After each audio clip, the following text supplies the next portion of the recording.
"Prove it," Marcus Henderson laughed, standing on his perfectly manicured lawn while pointing at my destroyed garden. "I don't know what you're talking about, but good luck proving I did anything." "My name is Nathan Richardson. I'm 47 years old, and I'm a forensic botanist for the USDA in Portland, Oregon." What Marcus didn't know as he stood there smirking at me that October morning was that proving plant poisoning is literally what I do for a living. And what he definitely didn't know was that I'd already collected soil samples, documented everything, and started building a case that would cost him far more than the $30,000 he thought he was saving by destroying my award-winning heritage tomato garden. I just nodded calmly and said, "You're right, Marcus, evidence is everything." Then I walked back to my house knowing that by the time I was done, he'd wish he'd never moved in next door. The destruction had happened overnight. I discovered it that morning when I went out to harvest tomatoes for the weekend farmers market. 15 years of careful cultivation, breeding, and documentation, gone. Every plant was brown and withered, the soil around them stained with chemical runoff.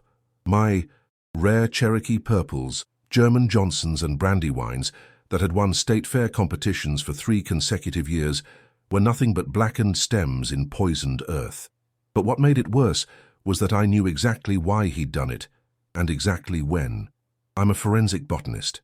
I testify in court cases involving crop damage, environmental contamination, and agricultural fraud.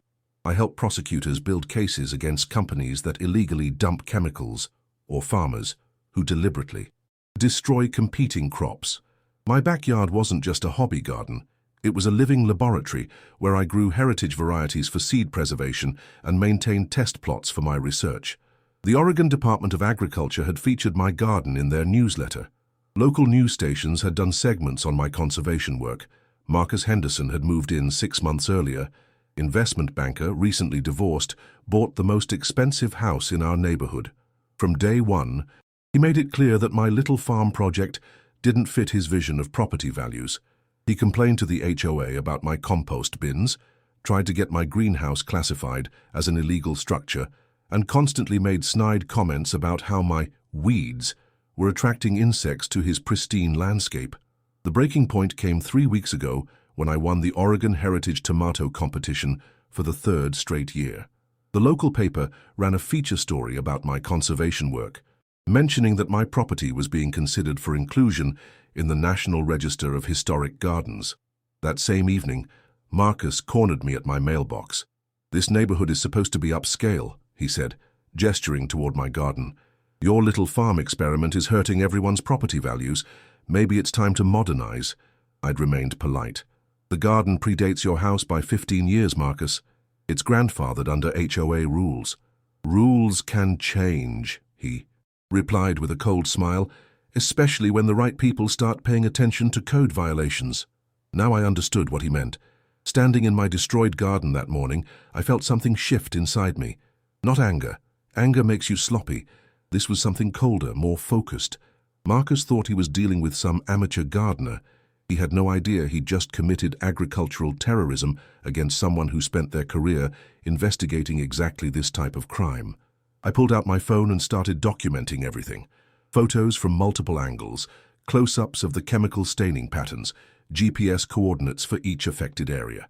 Then I collected soil samples using sterile containers from my lab kit, following chain of custody protocols I'd used hundreds of times in federal cases. The herbicide residue patterns told a story.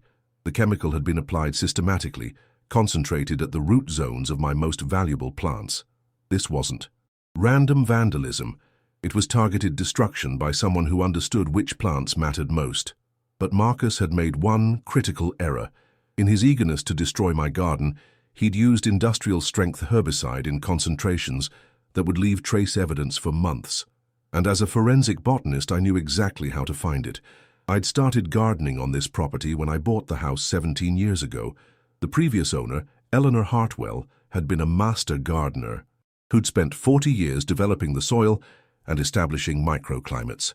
When she moved to assisted living, she'd specifically chosen me as a buyer because I promised to maintain her botanical legacy.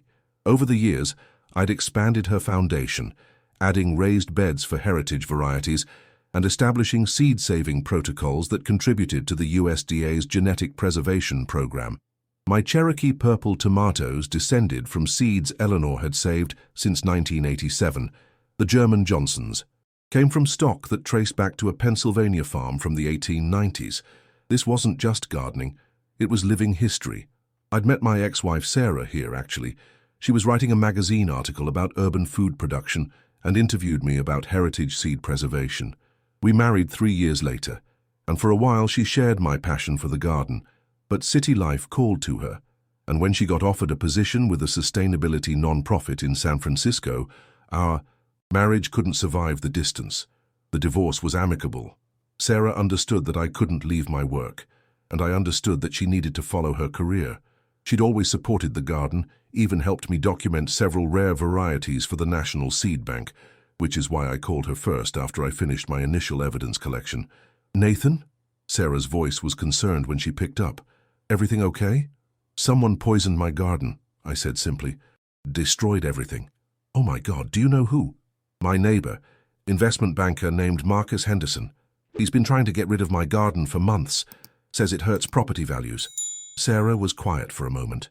She knew how much the garden meant to me, understood the years of work involved. "What are you going to do?" "What I always do," I replied. "Build a case." After we hung up, I spent the rest of the morning taking additional samples and measurements. I documented the kill patterns, photographed the chemical residue staining, and collected water samples from the runoff areas.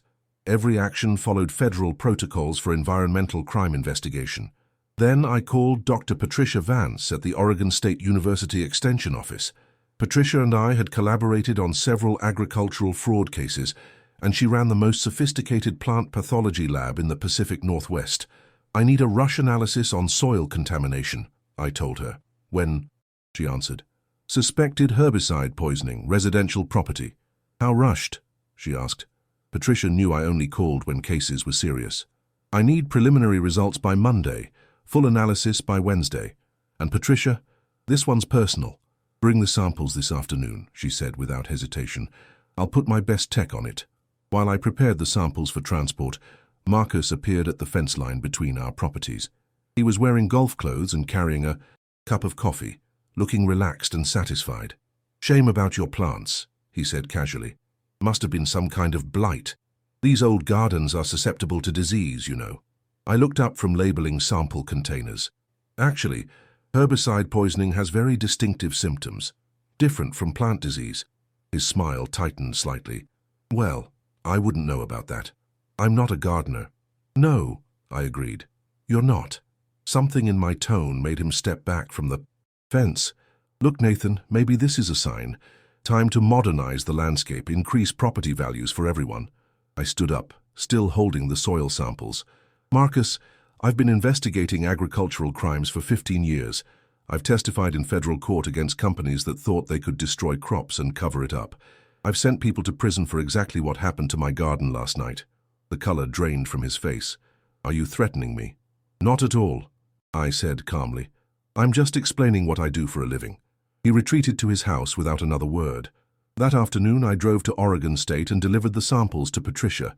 Her preliminary field tests confirmed my suspicions.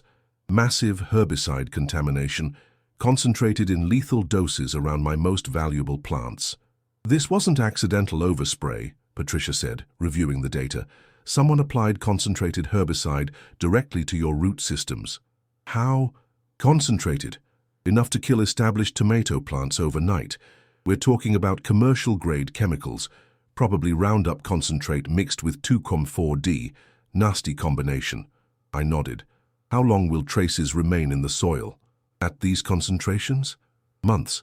Maybe a year for the metabolites." "Perfect." Even if Marcus thought he'd destroyed the evidence, the soil would tell the story for months to come. That evening, I started building my case properly. I contacted my insurance company and filed a claim for the destroyed garden. When they asked about suspected causes, I mentioned potential vandalism and said I was conducting an investigation. The insurance adjuster, Janet Morrison, was scheduled to visit Wednesday morning, but before that meeting I had other preparations to make. I spent Tuesday morning at the county courthouse, researching Marcus's property records. His house had been purchased 8 months ago for $1.2 million with a $900,000 mortgage from Pacific Northwest Bank. Property taxes were current, but he'd already filed 3 complaints with code enforcement against various neighbors. More interesting was his insurance carrier, the same company that covered my property, Farmers and Homeowners Mutual. His policy included comprehensive liability coverage up to $2 million. Tuesday afternoon, I visited my attorney, David Chen. David specialized in environmental law and had helped me with several professional cases where my testimony was challenged. "This is straightforward property damage," David said, after reviewing my documentation. "But given your expertise and the evidence quality, we could pursue this as intentional agricultural sabotage." "What's the difference?" "Property damage might get you replacement costs. Agricultural sabotage could get you punitive damages, lost income from years of development, and emotional distress. We're talking about significantly higher compensation." I nodded. "How high?" David studied the photos and documentation I'd brought. "With your credentials and this evidence quality? If we can prove intentional destruction of heritage varieties with documented value, we could be looking at 6 figures. "Do it," I said, "but I want to see what the insurance investigation turns up first." Wednesday morning, Janet Morrison arrived to assess the damage. She was a pleasant woman in her 50s who'd been investigating property claims for 20 years. But when I explained my background and showed her my documentation, her approach became very serious very quickly. "Dr. Richardson," she said, reviewing my soil analysis reports, "this is the most comprehensive damage documentation I've ever seen on a residential claim." "Occupational habit," I replied. "I do this type of investigation professionally. The preliminary lab results show massive herbicide contamination. This wasn't accidental, was it?" I handed her additional photos showing the systematic application pattern. Someone applied concentrated herbicide directly to the root systems of my most valuable plants. They knew exactly what they were targeting. Janet walked through the destroyed garden, taking additional photos and measurements. When she reached the fence line with Marcus's property, she paused. "The chemical residue pattern suggests application from this direction," she said, pointing toward his yard. "That's my assessment as well." She made notes on her tablet. "Dr. Richardson, given your professional credentials and the evidence you've provided, I'm classifying this as suspected vandalism. Our investigation team will need to expand the scope." "What does that mean?" "It means we'll be interviewing your neighbors and requesting access to any security footage from surrounding properties. If someone intentionally destroyed your garden, we're going to find out who." That afternoon, Janet knocked on Marcus's door. I watched from my kitchen window as they talked on his front porch. The conversation lasted about 15 minutes, and even from a distance I could see Marcus becoming agitated. An hour later, my doorbell rang. Marcus stood on my porch, no longer wearing his casual confidence. "We need to talk," he said. "About what?" "The insurance investigator was asking questions about herbicides, about access to your property. She seemed to think someone did this deliberately." I nodded. "The evidence suggests intentional poisoning." "Look," Marcus stepped closer, lowering his voice, "maybe we can work something out. Neighbor to neighbor. I could help you replant, maybe even upgrade the landscaping to something more contemporary." "Are you admitting you poisoned my garden?" "I'm not admitting anything," he said quickly. "I'm just saying that insurance investigations can get messy for everyone involved." I studied his face. "Marcus, are you trying to bribe me?" "I'm trying to be practical. These things can drag on for years in court. Wouldn't it be easier to just move forward?" "Actually," I said calmly, "I find that the truth usually comes out pretty quickly when you have proper evidence." He left without another word, and I immediately called David Chen to report the attempted bribe. "Document everything," David advised. "And Nathan, don't agree to any private settlements until we see how deep this goes." Thursday morning brought the full lab. Results from Patricia's analysis. The news was even better than I'd hoped. Not only had Marcus used a combination of highly concentrated herbicides, but the specific chemical signature matched a commercial product called AgriKill Pro, a restricted-use pesticide that's only sold to licensed agricultural operators. Whoever did this, Patricia explained over the phone, used enough concentrated herbicide to kill everything in a quarter-acre plot, and they had to have a commercial license to buy AgriKill Pro. Marcus Henderson isn't a licensed pesticide applicator, I said. Then someone who has sold it to him, or he obtained it illegally. Either way, this raises the stakes considerably.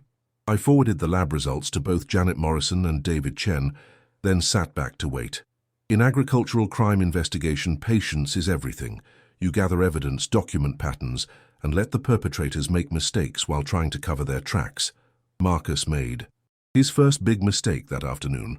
I was in my home office when I noticed a landscaping truck parked in his driveway. Through my window, I watched as workers began spraying something on the grass along our shared fence line. They were wearing full protective equipment, respirators, gloves, and coveralls. I grabbed my camera and started photographing. Whatever they were applying, it required hazmat-level protection. This wasn't routine lawn care. An hour later, Janet Morrison called. "Dr. Richardson, I need you to look at something. Can you meet me at the county extension office?" When I arrived, Patricia Vance was waiting with Janet and a man I didn't recognize. "This is Detective Ray Santos," Janet said. "He specializes in environmental crimes for the county sheriff's office." Detective Santos shook my hand. "Dr. Richardson, your insurance company asked us to investigate potential criminal activity related to your property damage." "Criminal activity? Illegal use of restricted pesticides," he explained. "The herbicide that killed your garden requires a commercial license to purchase. If your neighbor obtained it illegally, that's a felony." Patricia handed me a folder. "I ran additional tests on your soil samples. The chemical signature is very specific. Agri-Kill Pro mixed with 2,4-D and a petroleum-based carrier. That's not something you'd buy at Home Depot." "How specific?" Detective Santos asked. "Specific enough that I could match it to a particular batch if we found the source," Patricia replied. "There's more," Janet added. "I spoke with several other insurance adjusters today. Marcus Henderson has filed 3 property damage claims in the past 18 months. All involved disputes with neighbors over landscaping or property maintenance." Detective Santos made notes. "Pattern of behavior? Possibly. But here's what's interesting. In each case, the neighbor's property was damaged, and Henderson's insurance paid out settlements to avoid litigation. I felt pieces clicking into place. He's done this before. It appears so, and Dr. Richardson, your documentation is by far the most comprehensive we've seen. Previous victims didn't have expert-level evidence." That evening, Detective Santos called with an update. "We tracked down the Agri-Kill Pro purchase. A landscaping company called Green Space Solutions bought a case of it 3 weeks ago. The owner, Mike Torres, says someone paid him cash for a gallon container. Description: matches your neighbor. Late 40s, expensive clothes, drove a black BMW. That's Marcus's car. Torres still has the receipt. Date stamp shows the purchase was made 2 days before your garden was destroyed." Friday morning, I watched from my kitchen as Detective Santos and 2 other officers knocked on Marcus's door. The conversation lasted 30 minutes, and when it ended, Marcus was in handcuffs. Later that day, Janet Morrison called with news that made the whole week worthwhile. "Dr. Richardson, our investigation team finished their assessment. Given the criminal nature of the damage and your documentation quality, we're classifying this as malicious destruction of agricultural property." "What does that mean for the claim?" "It means we're processing payment for the full appraised value of your heritage garden, plus lost income potential, plus pain and suffering. The total comes to $94,847. I sat down slowly. $95,000. Your Cherokee purple tomatoes alone were valued at $8,000 per breeding line, given their documented genetic history. The German Johnsons were worth even more. Dr. Richardson, you weren't just growing vegetables, you were maintaining living agricultural artifacts. And Marcus? His homeowner's insurance will be covering our payout, plus legal costs. His premium will likely be cancelled after this claim." That weekend, I received a visit from David Chen with final news about Marcus's situation. "The criminal charges are significant," David explained. "Illegal purchase of restricted pesticides, criminal mischief, and environmental contamination. The prosecutor is recommending 18 months in county jail." "What about the civil case?" "Given the insurance payout and criminal conviction, Marcus's attorney is recommending he settle for additional damages. They're offering $25,000 for emotional distress and lost research." I thought about it. The money was satisfying, But what mattered more was that Marcus would never be able to get homeowners insurance again with this on his record. Any future insurance applications would require disclosure of the conviction. Counteroffer, I said. 30,000 plus he pays for complete soil remediation and agrees to a permanent restraining order prohibiting any contact with me or my property. Done, David said with a smile. 6 months later, I stood in my rebuilt garden watching Cherokee purple tomato seedlings emerge from clean, remediated soil. The insurance money had allowed me to install a proper irrigation system, build a greenhouse, and establish the heritage seed bank I'd always dreamed of. Marcus's house had a for sale sign in the yard. After his conviction, 3 separate insurance companies had declined to cover the property. Without insurance, he couldn't maintain his mortgage. Sarah visited that weekend to see the new garden. She brought her 8-year-old nephew, who was fascinated by the idea of seeds that were older than his grandparents. "You know," Sarah said as we watched him carefully plant Cherokee purple seeds, "Marcus probably thought he was destroying something you could easily replace." "Most people don't understand the difference between gardening and agricultural preservation," I replied. "They think it's just a hobby." "But you knew better." I nodded, watching the boy carefully water his seedlings. The thing about heritage varieties is that once they're gone forever. But if you preserve them properly, document everything, and protect them from people who don't understand their value. I paused as the first green leaves emerged from the soil. They can last for generations. The restraining order meant Marcus couldn't come within 300 feet of my property, but I saw him sometimes driving past on his way to pack up his house. He never looked toward my garden, where neat rows of heritage tomatoes were already showing the first signs of summer fruit. Some people learn too late that when you try to destroy something irreplaceable, you often end up destroying yourself instead. Others, like the little boy carefully tending his Cherokee purple seedlings, understand from the beginning that some things are worth preserving no matter the cost. The soil tests came back clean last week. The heritage varieties are thriving. And for the first time in 15 years, I'm expanding the garden, thanks to Marcus Henderson's insurance company, which unknowingly funded the largest heritage tomato preservation project in Oregon. Sometimes karma doesn't just come around.